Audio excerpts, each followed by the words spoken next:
Hola, bienvenidos a este espectacular piso totalmente exterior a la calle.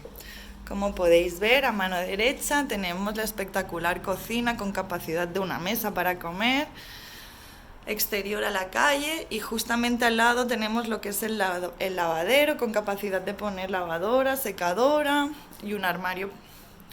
Cabe perfectamente el tendedero.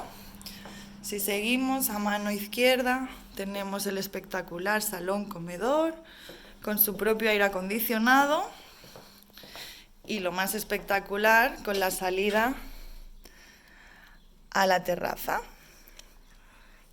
de 25 metros cuadrados.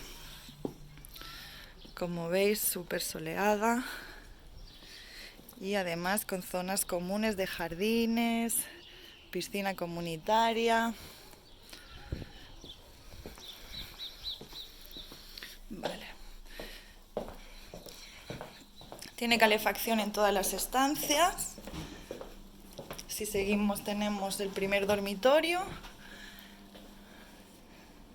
el segundo dormitorio, exterior a la propia avenida de la entrada de la finca, el baño. Este está recién reformado hace 2 añitos solamente. Como veis, tiene el toallero y el plato de ducha de punta a punta de la pared, aprovechando todo espacio posible. Ya seguido tenemos la habitación suite, que este baño tiene bañera, es más amplio que el anterior. Y por último, el dormitorio principal con el armario empotrado. Este dormitorio es exterior a la bonita terraza de la vivienda.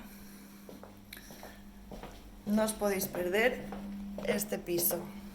Venir a verlo.